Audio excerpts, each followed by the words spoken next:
Hello and welcome to my talk. My topic for today is rapid inexpensive measurements of iodide in urine samples.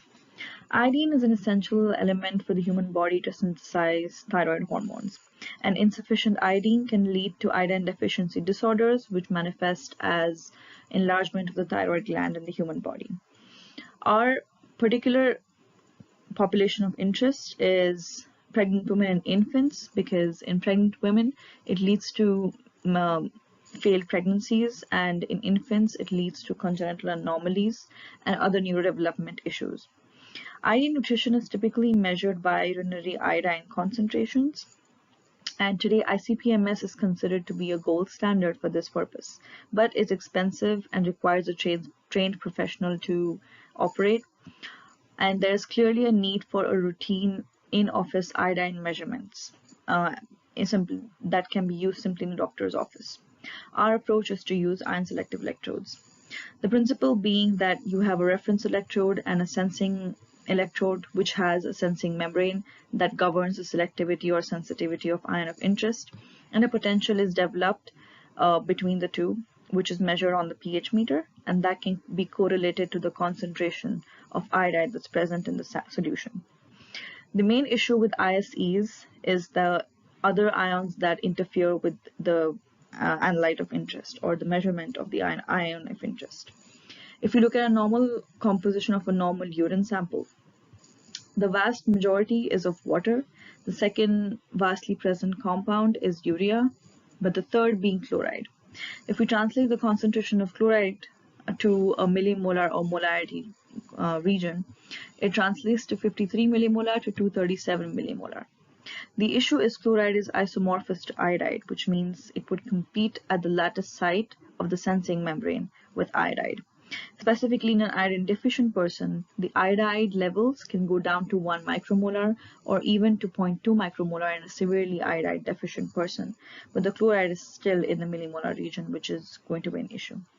So we decided to study how a commercially derived ISE can is performing in the presence of different chloride concentrations. So we chose a range of four concentrations of iodide to be tested in 4 different concentrations of chloride. And we noticed that as we increase the chloride concentrations, the slopes tend to decrease, which means that chloride is indeed interfering with iodine measurements. And we also studied a day-to-day variation of these electrodes, of this electrode over a period of 3 days. And we noticed that this electrode has a changing slope every day, which means that it would need to be calibrated every day. And then with this we derived a relationship or an equation which would help us relate the chloride concentrations and iodide concentrations. Meaning, if we knew the chloride concentrations, we can then plug it in this equation to get a chloride corrected iodide value. And we decided to check with a graph to see if these two values correlate, and we looked at a predicted signal versus observed signal, and they are in close correlation to one another, basically indicating that if chloride concentrations were known, we can determine chloride corrected iodide concentrations. We then went ahead to detect a limit of detection for this ion selective electrode. Typically for ISEs, the limit of detection is determined by this intersection of the two lines of the highest concentrations and the lowest concentration ranges of the slope.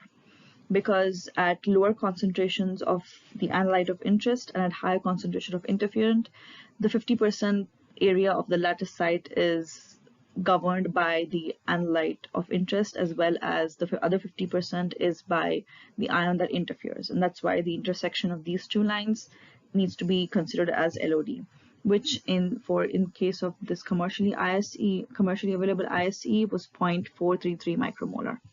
We also determined the chloride concentrations in spot urine samples via ion chromatography, just to see how we would be able to process real urine samples. And these concentrations of chloride ranged from about 50 millimolar to 250 millimolar, which is in close correlation to what is suggested in literature. So our future work consists of developing new silver iodide based electrodes which would help which would help detect iodide with better precision and reproducibility, as well as explore amperometry and coulometry as approaches for measuring iodide. Thank you.